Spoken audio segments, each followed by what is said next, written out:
Arjun Pandey from Prayagraj. एवं सभा में उपस्थित सभी गणमान्य जनों को मेरा प्रणाम। जिस विधानसभा को आचार्य नरेंद्र देव, पंडित गोविंद वल्लभ पंत और चौधरी चरण सिंह जैसे नायकों ने सुशोभित किया, उस देश की सबसे बड़ी विधानसभा को मेरा सादर प्रणाम।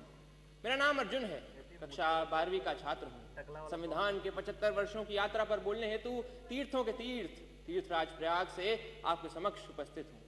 यूनिवर्सिटी ऑफ शिकागो के प्रोफेसर टॉम गिन्सबर्ग ने 1789 के बाद लिखे गए 190 संविधानों का अध्ययन किया और पाया कि इन संविधानों का औसत जीवन मात्र 17 वर्ष है। परंतु भारत का संविधान भारत के उत्कृष्ट मानवीय उपादानों का प्रतिनिधित्व करते हुए 75 वर्षों बाद भी आज दृढ़ता के साथ विद्यमान है।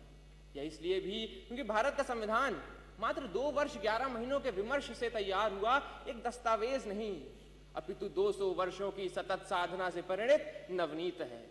ये यात्रा एक राष्ट्र के रूप में हमारी आत्मा का, हमारी सामूहिकता का उत्सव है। प्रसिद्ध जर्मन दार्शनिक इमैनुअल कांट ने अपनी पुस्तक क्रिटिक ऑफ प्रैक्टिकल रीजन में लिखा था कि constitution to be just must achieve the highest level of possible freedom for human individuals. Kant किसी वैचारिकता को अपनी समस्त समग्रता में समेटने का काम संविधान ने किया और एक समावेशी लोकतंत्र संजोया।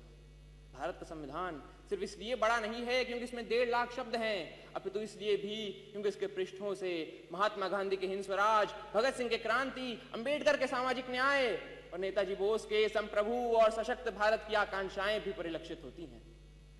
संविधान की यात्रा सरल नहीं रही है। अगर इसने 24 अप्रैल 1973 को केशवानंद भारती निर्णय के रूप में रक्षा का प्रयास देखा तो 1975 में आपातकाल के रूप में प्रहार भी देखा। संविधान हमारा वह दर्पण है जिसमें हम अपने अतीत को देखते हैं, वर्तमान को समझते हैं और भविष्य को गढ़ते हैं। हमें यह भी समझना होगा कि संविधान साधन है, साध्य नहीं। हाँ, वो हमें जमीन तैयार करके तो दे सकता है, परंतु उस पर फसल बोने का काम हमारे ही जिम्मे है। ऐसे में हमें समझना होगा कि हमें एक ऐसे राष्ट्र का निर्माण करना है जिसके 6 स्तंभ हों: समता, समृद्धि, समन्वय, संस्कृति, सेवा और समर्पण। एक ऐसा भारत जहां हर व्यक्ति कह सके मैं भारत हूं और भारत मुझ में। जहां विश्व में तमाम जगह संवैधानिक मूल्यों के लिए, मताधिकार के लिए आंदोलन देखे गए, वहीं भारत में सहजता से प्राप्त मताधिकार एवं मौलिक अधिकारों ने शक्ति का संचार किया। हमारा ये कर्तव्य है कि हम एक ऐसे राष्ट्र का निर्माण करें जिसमें हर हाथ को अवसर मिले, हर सपने को ऊंचाई मिले और उसे पूरे करने का नैतिक साहस मिले। अंत में इतना ही कि हमने तहरीर की है कागजों पर सदियों की बातें, हमने तहरीर की है कागजों पर सदियों की बातें। संविधान यूं ही नहीं, हर लफ्ज में एक कौम की सांसें। धन्यवाद।